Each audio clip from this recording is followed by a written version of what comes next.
हमारे मंत्री साथीगण और उपस्थित सभी मित्रों, सबसे पहले तो मैं आदरणीय प्रधानमंत्री जी को हृदय से धन्यवाद देता हूं और आदरणीय गजेंद्र सिंह शेखावत जी, आपको, प्रहलाद जी को सच में आपका आभार प्रकट करता हूं कि इतने महत्वपूर्ण विषय पर वाटर विजन 2047 ये विचार विमर्श का सम्मेलन जो हो रहा है वो मध्य प्रदेश की राजधानी भोपाल में हो रहा है। तो आभार आपको प्रकट नहीं करना, धन्यवाद मुझे देना है। ये दुर्लभ अवसर मध्य प्रदेश को मिला है। हमारी परंपरा है अतिथि देवो भव की। प्रयास ये होगा कि सम्मेलन के दौरान किसी तरह का कोई कष्ट ना हो, क्योंकि हम पैसे भी गाते रहे, मेहमा जो हमारा होता है वो जान से प्यारा होता है। आप सबका हृदय से स्वागत। हम सचमुच में सौभाग्यशाली हैं, हमारा देश सौभाग्यशाली है कि प्रधानमंत्री जी के रूप में श्रीमान नरेंद्र मोदी जी जैसे विजनरी लीडर मिले। वो कल्पनाशील मस्तिष्क के धनी हैं, वो संकल्प लेते हैं और उनकी सिद्धि के लिए अपने आप को झोंक देते हैं और केवल खुद को नहीं झोंकते, हम सबको भी झोंकने की कोशिश करते हैं। मैं ये हृदय से करूंगा तो खुद लीडर मिलाए देश को। और ये जिन विषयों पर पहले कभी विचार नहीं होता था, अब गजेंद्र सिंह जी बता रहे थे कि ये पता ही नहीं था कितनी वाटर बॉडीज है देश में, कितने बांध है, कितने अलग अलग तरह की जल संरचना है, कुल कितना पानी है। लेकिन प्रधानमंत्री जी के विजन के कारण ही आज हम केवल आज का नहीं, आने वाले 25 और 50 साल बाद की क्या स्थिति बनेगी, उसकी व्यवस्थाएं हम कैसे करेंगे, उस पर विचार कर रहे हैं।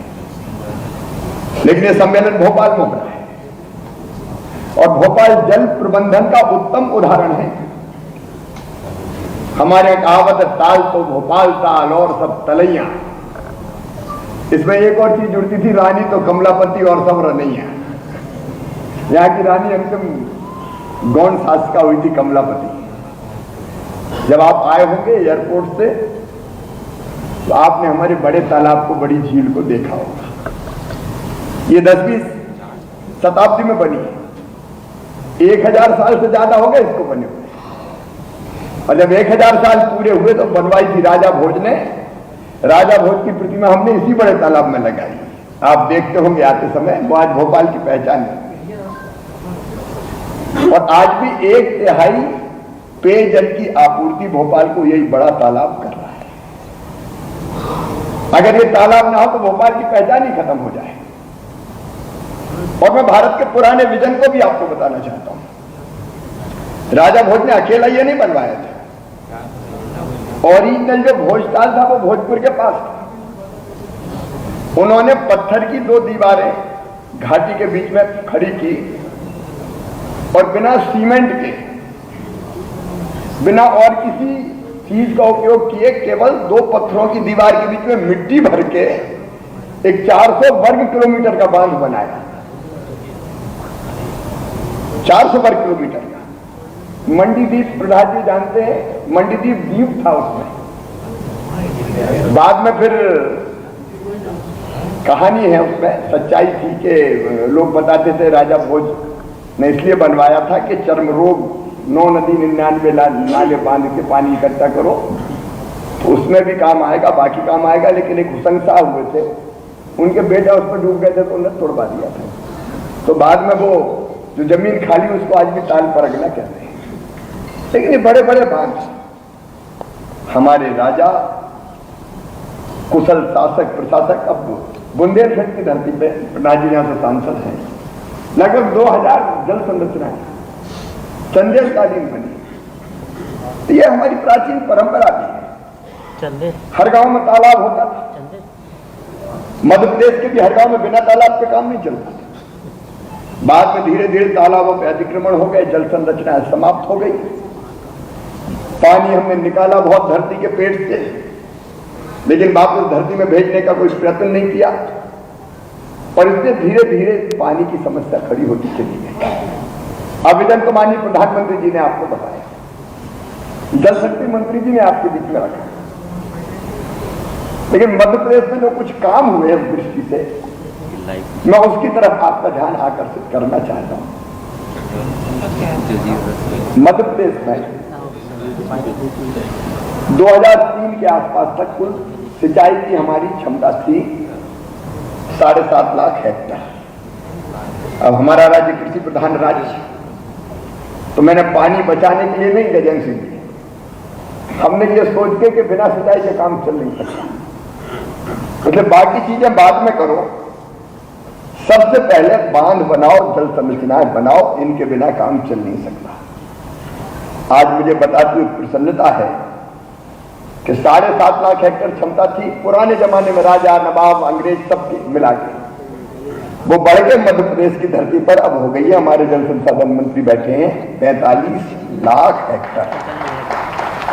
और अभी जो हमारा काम चल रहा है वो 65 लाख हेक्टेयर के लिए चल रहा है। लगभग 60,000 करोड़ रुपए के काम हमारे जल संरचनाएं बनाने के चल रहे हैं। और जैसा माननीय प्रधानमंत्री जी ने कहा, आदरणीय शेखावत जी ने कहा, अब हम नहरें नहीं बनाते, प्रेस साइज पाइपलाइन बिछाओ, और 2.5 हेक्टेयर का जो चक है वहां आपके पाइप का मुंह छोड़ दो, जहां किसान अपना ड्रिप और स्प्रिंकलर का सिस्टम लगा के अपने खेत में सिंचाई करेगा। और मुझे ये बताते हुए प्रसन्नता है, इसके कारण हमने 75% ज्यादा सिंचाई की है उसी पानी में जो कैनाल से बहता था। पुराने जमाने में कच्ची कैनाल थी, वो तो हमने पक्की की थी, लेकिन कोशिश ये रही कि पानी। और इसके बाद एक जलाभिषेक अभियान हमने 2007 में प्रारंभ किया, गांव का पानी गांव में, खेत का पानी खेत में। ये नारा बहुत लगाया जाता है, लेकिन मध्य प्रदेश में जलाभिषेक अभियान, जिलों में जल संसद, ब्लॉक में जल सम्मेलन और गांव में जल यात्राएं। प्रधानमंत्री जी ने कहा जनता को जोड़े बिना काम चलेगा नहीं, जब तक जन सहभागिता नहीं होगी। और एक घटना मुझे याद आती, जब मैं पहली बार विधायक बना 90 में, तो एक गांव में मैं गया जीतने के बाद, अब मेरा जबरदस्त स्वागत हुआ। जब जीत के जाते हैं पहली बार तो बड़ा स्वागत होता है। और उन्हें आसपास के 25-30 गांव हमारे भंडारे होते, उनको भोजन के लिए बुला लिया, विधायक जी आ रहे हैं, चलो भंडारा हो। भंडारा, हजारों लोग, सभा भी हुई। तो सभा में मुझे एक मांग पत्र दिया गया, और मांग पत्र में ये लिखा था, हमारे गांव में पीने के पानी का एकमात्र स्रोत है कुआं, और 3 साल से उस कुएं की सफाई नहीं हुई, इसलिए उसका पानी गंदा हो गया, और वो गंदा पानी गांव के लोग पी रहे हैं, इसलिए सफाई के लिए कृपया 5,000 रुपया दें। तो मैंने सहज ही पूछ लिया कि ये भोजन, भंडारा, स्वागत, इसमें कितना खर्चा हुआ? अरे क्या लगे, हो गया 1,50,000 हो गया होंगे। मैंने कहा भंडारे में 50,000, 1 लाख खर्चा कर चुके, और पीने के पानी के लिए 5,000 रुपया कुएं की सफाई के लिए। तो कहने देखो साहब, आप विधायक जीत के आए हो तो आपका स्वागत करना हमारा काम है, लेकिन कुएं की सफाई करना हमारा काम नहीं है, वो सरकार का काम है। ये उत्तर था, ये मानसिकता का सवाल। जब तक जन सहभागिता ना आए तब तक चीजें बनती नहीं है। और जलाभिषेक अभियान गांव-गांव जोड़ने का हम लोगों ने प्रयास किया, और मुझे प्रसन्नता है ये कहते हुए कि छोटी बड़ी मिला के चेक डैम, स्टाफ डैम, बोरी बंधान, तालाबों का जीर्णोद्धार, नए तालाब, हमने 4.5 लाख से ज्यादा वाटर बॉडीज बनाई, और वो लगातार काम जारी है। नदी के पुनर्जीवन की बात आती, जो नदियां सदा निराथी बहती थी, वो नदियां सूख गई, क्योंकि एक तो पानी निकाल के खेत में सिंचाई करनी, और दूसरे जो जल संरचना उनके आसपास होती थी वो समाप्त कर दी गई। तो नदी पुनर्जीवन का एक अभियान, जिसमें वृक्षारोपण, तालाब खोदना, ऊपर अगर छोटे छोटे तालाब खुद जाए, जल संरचना बन जाए, तो बूंद बूंद रिस के पानी फिर नदी में आ जाए, फिर से नदी पुनर्जीवित हो जाए। हम लोगों ने अभियान चलाया नर्मदा सेवा यात्रा का। प्रहलाद जी भी नर्मदा भक्त है, हम लोग नर्मदा जी के तट पर ही चलते हैं। तो नर्मदा जी कोई ग्लेशियर से नहीं निकलती। अपने यहाँ तो उत्तराखंड में जो नदियाँ निकलती है वो सब ग्लेशियर से निकलती है। हमारे यहाँ तो नर्मदा जी जैसी नदी, जितनी भी नदी है, वो तो पेड़ों की जड़ों से निकलती है। साल के घने जंगल अमरकंटक में वर्षा जल अवशोषित करके रखते हैं, और बाद में जब नमी की जरूरत होती है आसपास की जमीन में, तो बूंद बूंद करके छोड़ते हैं, और वही बूंद बूंद पानी धीरे धीरे नर्मदा जी की धार बन जाता है। हमको लगा कि पानी की मात्रा लगातार कम हो रही है, तो एक अभियान जनता के सहयोग से चला, नर्मदा सेवा यात्रा। उसमें नर्मदा जी की स्वच्छता के साथ साथ दोनों तटों पर व्यापक पैमाने पर वृक्षारोपण, क्योंकि वृक्ष रहेंगे तो नदी रहेगी, बिना वृक्ष के नदी रह नहीं सकती। ऐसे एक नहीं, अनेकों अभियान हाथ में लेने के प्रयास किए, और मैं मानता हूं कि वाटर विजन गंभीरता से सोच के सारे राज्य बनाएंगे। ये मध्य प्रदेश की अपनी जल नीति बना रहा है गजेंद्र सिंह, उसमें काफी व्यापक विचार विमर्श हो गया, और मुझे लगता है कि हम 1-1.5 महीने में मध्य प्रदेश की जल नीति, जिसमें सारे एस्पेक्ट शामिल होंगे, सारे आयाम शामिल करने का हम प्रयास करेंगे।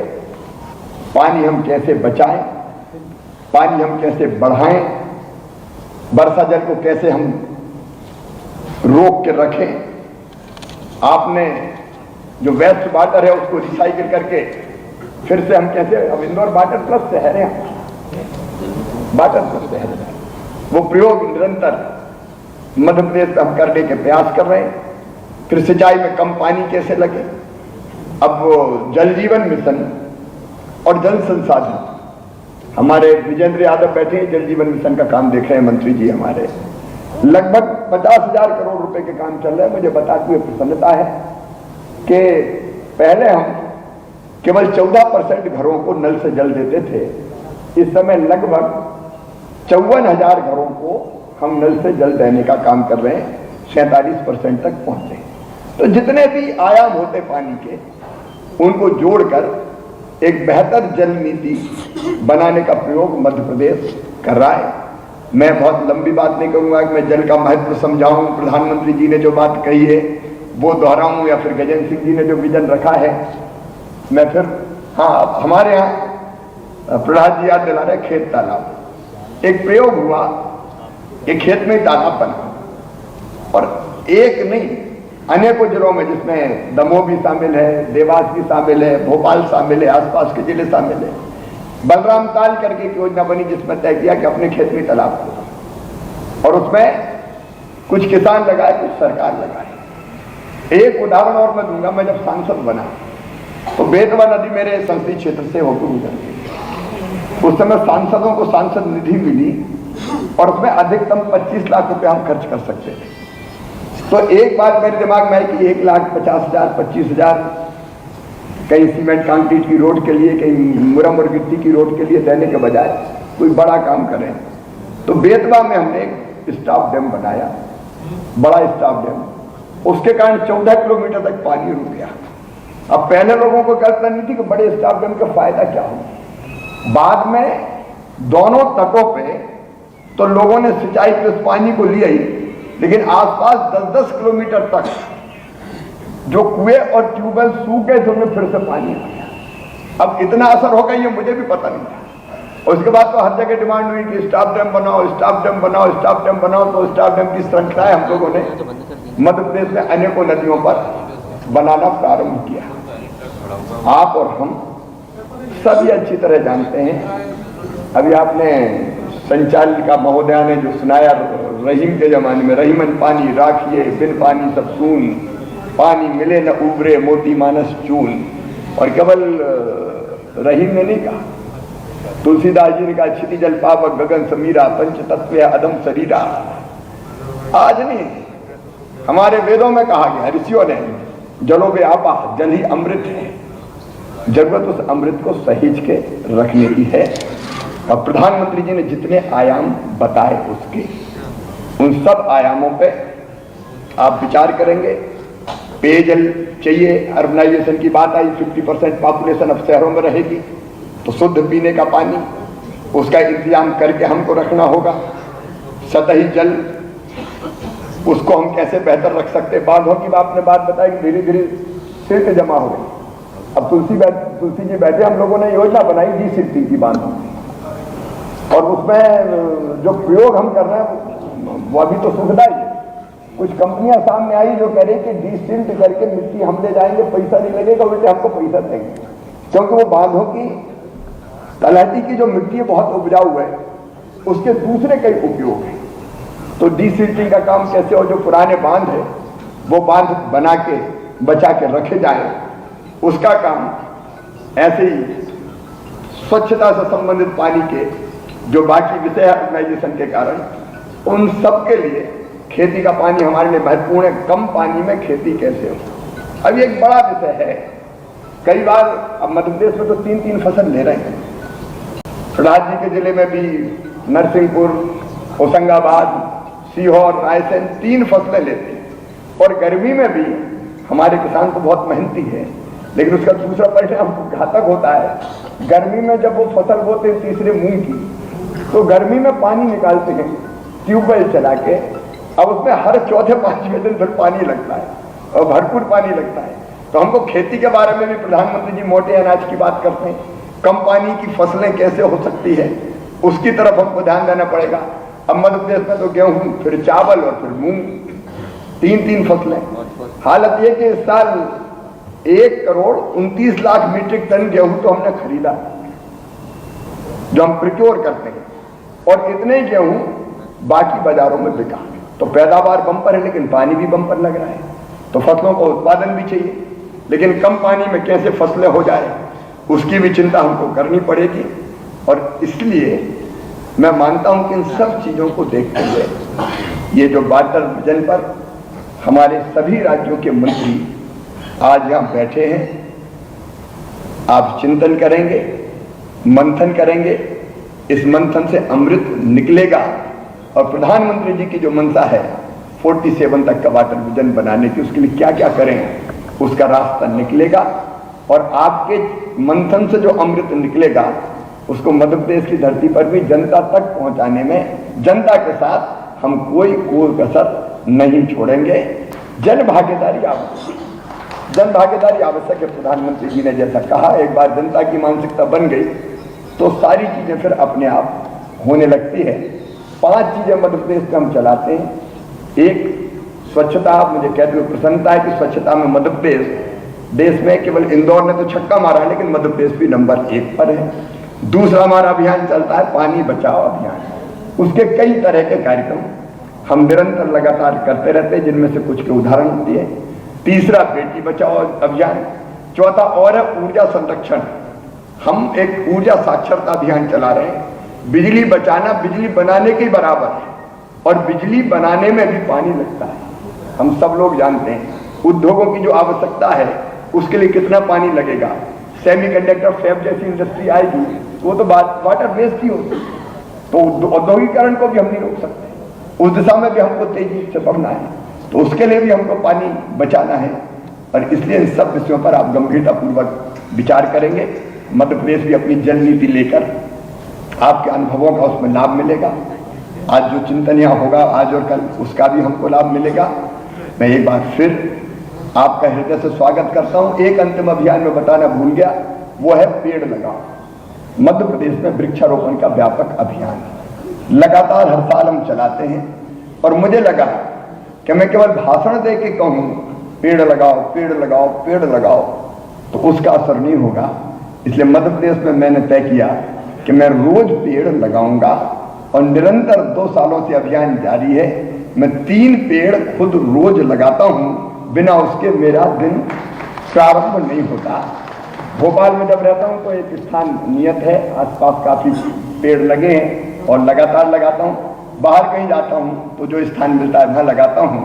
मैं गजेंद्र सिंह जी की अनुमति से आप सबसे ये निवेदन कर रहा हूं कि देखिए, वाटर विजन 2047 का ये सम्मेलन पानी बचाने में एक मील का पत्थर साबित होगा।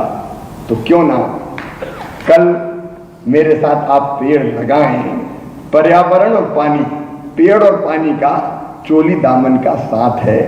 उसी गार्डन में, उस गार्डन का नाम हम देंगे वाटर विजन गार्डन। जो आपका सम्मेलन हो रहा है, उस सम्मेलन की स्मृतियों को वो अक्षुण्ण रखेगा। तो मैं निवेदन कर रहा हूं आदरणीय केंद्रीय मंत्री जी से, राज्य मंत्री जी से और सभी जो हमारे जल शक्ति या जल संसाधन मंत्री अलग अलग राज्यों से पधारे हैं। कल यहाँ सत्र प्रारंभ होने, यहाँ से 5 मिनट की दूरी पर ही है वो स्थान। तो ये सत्र प्रारंभ होने के पहले जो समय आप तय कर देंगे, आइए हम सब पेड़ लगाकर भी जल बचाने का संदेश पूरे देश को दें और उस वाटर विजन गार्डन को हम बहुत संभाल के रखेंगे और आने वाले समय में ऐसा बनाएंगे कि लोग पानी बचाने के उस गार्डन को याद करें। तो मैं आप सबको निमंत्रण देता हूं कि आइए कल पेड़ लगाकर भी एक सार्थक शुरुआत करें। एक बार मैं फिर आपका यहाँ हृदय से स्वागत करता हूँ, अभिनंदन करता हूँ और ये सौभाग्य मानता हूँ कि इतने महत्वपूर्ण विषय पर मध्य प्रदेश में सम्मेलन हो रहा है। ये हमारा सौभाग्य है, उसके लिए फिर से आपका आभार प्रकट करता हूँ। एक बार फिर आप सबका हृदय से स्वागत, बहुत बहुत धन्यवाद, प्रणाम, नमस्कार। धन्यवाद। तो सीएम शिवराज सिंह चौहान ने संबोधित किया और साफ तौर पर कहा कि वृक्ष लगाएं, पेड़ लगाएं। पौधारोपण की अपील सीएम शिवराज ने की है। बांध बनाना सबसे महत्वपूर्ण काम है, इस बात का जिक्र भी सीएम शिवराज ने किया और इस बात का जिक्र भी किया कि हम इस सभागार में वाटर विजन 2047 पर संवाद कर रहे हैं और ऐसे में बिजली बचाना, पानी बचाना और पौधारोपण करना, ये प्रमुख संदेश सीएम शिवराज ने दिए। अपने भाषण में इस बात का जिक्र भी किया सीएम शिवराज ने कि हमें अधिक से अधिक पेड़ लगाना है। प्रकृति के संरक्षण के लिए बांध बनाना भी जरूरी काम है, इस बात का जिक्र भी किया। इधर भोपाल का जिक्र करते हुए सीएम शिवराज ने कहा कि जल प्रबंधन का एक अच्छा उदाहरण राजधानी भोपाल है।